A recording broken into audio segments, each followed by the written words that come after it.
PCC అధ్యక్షులు మహేష్ కుమార్ గౌడ్ పిలుపు మేరకు పెద్దలు వేములవాడ శాసనసభ్యులు ప్రభుత్వపు ఆదిశీనన్న గారి ఆదేశాల మేరకు కత్లాపూర్ మండల కేంద్రంలో కండ కావురం ఎక్కి అసెంబ్లీలో దళితులపై అనుచిత వ్యాఖ్యలు చేసినటువంటి జగదీశ్వర్ రెడ్డి గారిది, అలాగే కేటీఆర్ వాళ్లకు ఊతమిస్తూ మనకెట్లాగూ పాలన చాతగా లేదు, మనల్ని పక్కకెట్టిర్రు, ఈ సభలను తప్పుదో పట్టించాలని వాళ్ళ కూతమిస్తూ సభ నడవకుండా చేపిస్తున్నటువంటి బీఆర్ఎస్ అధ్యక్షుడు కేటీఆర్ వీళ్ళ దిష్టిబొమ్మ తగలబెట్టడం జరిగింది. ఈ కార్యక్రమానికి వచ్చేసినటువంటి కాంగ్రెస్ శ్రేణులందరికీ కూడా నా యొక్క నమస్సుమంజలు తెలుపుతూ, ఏదైతే మొన్నటి రోజున జగదీష్ రెడ్డి గారు ఏదైతే దళిత స్పీకర్ అయినటువంటి గడ్డం ప్రసాద్ గారిని నీవు అని ఏకవచనంతో పిలుస్తూ ఈ యొక్క సభ నీది కాదు అందరిది అని మాట్లాడుతూ అవమానపరచడాన్ని ఈ కత్లాపూర్ మండల కాంగ్రెస్ పార్టీ పక్షాన తీవ్రంగా ఖండిస్తున్నాం.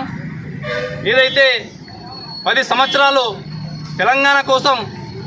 తెలంగాణ కోసమే ఓట్లేసి టీఆర్ఎస్ పార్టీని గెలిపించి టీఆర్ఎస్ పార్టీ ఇక మొత్తం కాదు అని బీఆర్ఎస్ పార్టీగా మారినా కానీ బీఆర్ఎస్ పార్టీ కూడా ఓడిపోయి ఏదైతే మీకు ప్రతిపక్ష హోదా ప్రజలు ఇచ్చిరో ఆ ప్రతిపక్ష హోదాను సమర్థవంతంగా మరి రేవంత్ రెడ్డి సీఎం గారు ప్రతి టైంలో మీకు చెప్తా ఉంటారు, మీరు ఏదైతే ఫామ్ హౌస్ను వదిలిపెట్టి ప్రజల్లోకి వెళ్ళండి, ప్రజల సమస్యలు తెలుసుకొని మాకు అసెంబ్లీలో చెప్పమని. అది పక్కకెట్టి దళితుల్ని అవమానపరచడం, ఎవరైతే మీకు సూచన ఇచ్చిన వాళ్ళని అవమానపరచడం ఇది సరైన పద్ధతి కాదని మరొకసారి తెలుపుతూ, ఏదైనా మరొకసారి ఇది రిపీట్ అయిందంటే గడ్డం ప్రసాద్ గారికి జగదీష్ రెడ్డి గారు బహిరంగంగా మా పెద్దలు మాట్లాడినట్టు ముక్కు భూమికి రాకి క్షమాపణ చెప్పాలని తెలుపుతూ ఈ యొక్క అవకాశం ఇచ్చిన కత్లాపూర్ మండల కాంగ్రెస్ పార్టీకి కృతజ్ఞత తెలుపుతూ ముగిస్తున్నాను.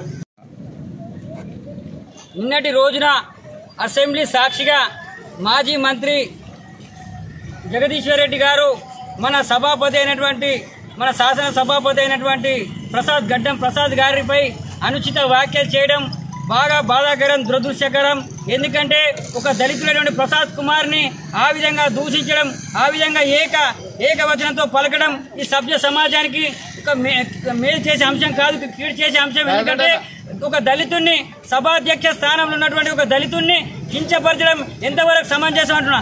ఆనాడు మన లోక్సభ లోపల మీరా కుమార్ని కూడా గతంలో ఈ యొక్క టీఆర్ఎస్ నాయకులు ఈ యొక్క ఎంపీలు కూడా అదేవిధంగా అగౌరవపరిచిండు. ఈనాడు ఆ దళిత ఎంపీ అయినటువంటి మీరా కుమార్ స్పీకర్ గారిని అదేవిధంగా అవమానపరిచినట్టు ఇదేవిధంగా గడ్డం ప్రసాద్ గారిని అవమానపరచడం బాగా బాధాకరం. ఈ యొక్క టీఆర్ఎస్ పార్టీ కేటీఆర్ ఈ యొక్క గడ్డం ప్రసాద్ సభాధ్యక్షునికి ముక్కు నేలకు రాసి క్షమాపణ చెప్పాలని డిమాండ్ చేస్తున్నాం. జై హింద్, జై కాంగ్రెస్. గవర్నర్ గారికి కృతజ్ఞతలు తెలిపేటటువంటి తరుణంలో జగదీశ్వర్ రెడ్డి గారు చేసిన వ్యాఖ్యలు తీవ్రంగా ఖండిస్తున్నాం. ఆయన చేసిన వ్యాఖ్యలు ఏవైతే ఉన్నాయో చాలా అంటే గతంలో వాళ్ళ గురువు అయినటువంటి కేసీఆర్ గారు అసెంబ్లీ సెషన్స్ నడిపి ఉంటే ఆయనకు తెలుస్తుండే. గత 10 సంవత్సరాల నుంచి అసెంబ్లీ నడిపినటువంటి పరిస్థితులు లేవు. దౌర్భాగ్యమైనటువంటి పరిస్థితులలో అటువంటి పాత ఎమ్మెల్యేలు, టీఆర్ఎస్ ఎమ్మెల్యేలు, టీఆర్ఎస్ మంత్రులు కొనసాగారు. వాళ్ళు మంత్రులుగా ఉన్నప్పుడు కూడా అసెంబ్లీలో మాట్లాడినటువంటి పరిస్థితులు లేవు. కనుక అసెంబ్లీలో ఏం మాట్లాడాలనో కూడా తెలియనటువంటి పరిస్థితుల్లో వాళ్ళు ఎమ్మెల్యేలు అయ్యారు. కాబట్టి ప్రజలు గమనిస్తున్నారు. ముందుగా మీరు ఎమ్మెల్యేలుగా సభ విలువలేంటిది, సభాధిపతి విలువలేందో ముందు తెలుసుకున్న తర్వాత అసెంబ్లీకి రావాలి. సీసాల మందులో నీళ్లు కలిపేటోళ్ళు ఇంకోళ్ళు ఎమ్మెల్యేలు అయితే ఇదే పరిస్థితి ఉంటుంది. కాబట్టి టీఆర్ఎస్ ఏదైతే ఉందో టీఆర్ఎస్ ఓ దుంగల టీం తయారైంది. దొంగల టీం ఏదైతుందో మంచిగా నేర్చుకొని సభాపతికి ఎట్లా విలువ ఇవ్వాలి, ఆ సభాపతి ఎవరు, ఆ సభ ఏంటిది, అప్పుడు సభను ఈ తెలంగాణ యావత్ తెలంగాణ ప్రజలందరి సొత్తుతోటి ప్రజల డబ్బుతోటి సభ నడుస్తున్నది. ఆ సభా కాలాన్ని వృధా చేయడానికి ఏదోటి మాట్లాడుతూ వాళ్ళు చేసిన తప్పులను నిలదీస్తూ వాళ్ళ చేసిన తప్పులను ప్రజలకు తెలపడానికి ప్రయత్నం చేస్తున్నటువంటి తరుణంలో ఇవన్నీ ప్రజలకు తెలిస్తే మమ్మల్ని చీకొడతారు, గ్రామాలలో ఉరిపించి కొడతారనే భయంతో సభ నడవకుండా చేయడానికి కొత్త తంతు ఇది చేస్తున్నారు తప్ప వీళ్ళకి తెలిసి మాట్లాడుతున్నారని మేము అనుకోవట్లేదు. కావాలని ఒక సభ ఆపడానికి ఒక సభాధిపతిని నిందించడం, సభ హక్కులను ఉల్లంఘించడం, సభ హక్కులను ఉల్లంఘించిన తర్వాత సస్పెండ్ చేయకపోతే ఏం చేస్తారు? స్పీకర్ గారిని పట్టుకొని ఈ సభ నీది కాదు, నీ సొంతం కాదు అంటే ఇంకేం అనుచిత వాక్యాలు కావాలి, ఇంకేం మాటలు కావాలి? ఆయన మాట్లాడలేరు, ఆయన వివరణ ఇస్తుండే అని ఇంకో దూరం మాట్లాడతారు, ఇంకా దొరల అహంకారం పోతలేదు. కాబట్టి దయచేసి మీరు ముందుగల్లా సభా విలువలు తెలుసుకున్న తర్వాత అసెంబ్లీలకు రండి. సభా విలువలు తెలియకపోతే మాకు సభా విలువలు తెలియదు, మేము తప్పిపోయి ప్రజలను మోసం చేసి మేము గెలిచినాం, మేము రాము అని సపరేట్ లెటర్ ఇచ్చి సభాధిపతికి లెటర్ ఇచ్చి కాకూడదు. లేదా సభలో ఉండేటటువంటి విలువలను తెలుసుకొని మీరు రావాలని ఈ సందర్భంగా హెచ్చరిస్తున్నాం.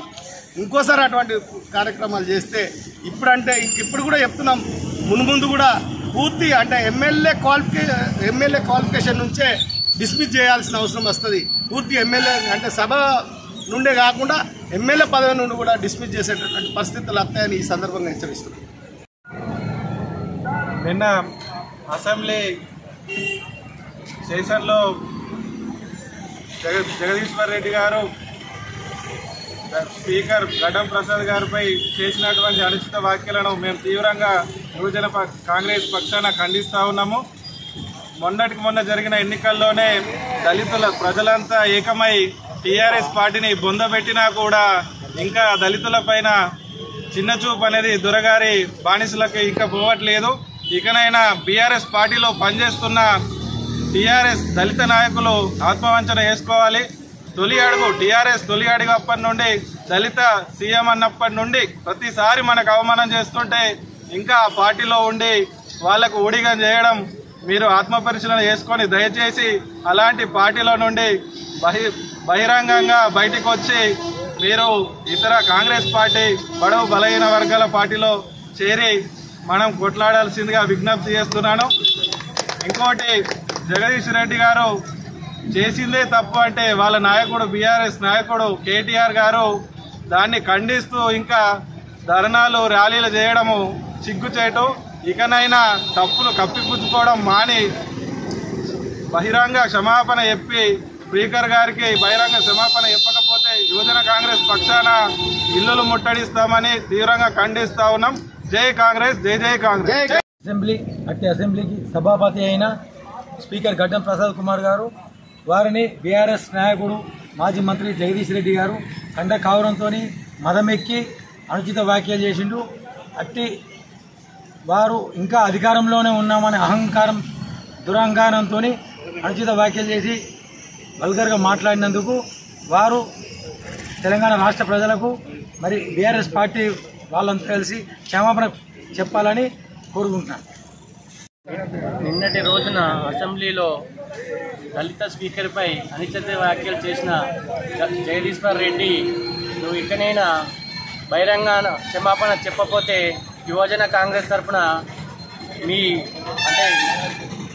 మీపై ఎలాంటి యుద్ధం చేసే స్థితి వస్తుంది. మీరు దళితులపై కపట ప్రేమ వివరించడం, దళిత బంధు ఇవంటి దళితుల ఓట్ల కోసం మీరు పెట్టే పథకాలు కాదు. ఇకనైనా ఆలోచించండి. బీఆర్ఎస్లో ఉన్న దళితులారా, మన చిన్న చూపు కేసీఆర్ నుంచి పడితే కేటీఆర్ ఒక ప్రతిపక్ష హోదాలో ఉండి దళితులకు ఇంత అవమానించిన బీఆర్ఎస్ నేతలు బీఆర్ఎస్ పార్టీలో ఉండి మీరు ఈ వ్యాఖ్యలను మీరే దళితులు ఉండి జగదీశ్వర్ రెడ్డిని బహిరంగ క్షమాపణ చెప్పించాలని కాంగ్రెస్ పార్టీని డిమాండ్ చేస్తూ యువజన కాంగ్రెస్ తరఫున అధ్యక్షుల తరఫున విజ్ఞప్తి చేస్తున్నాను.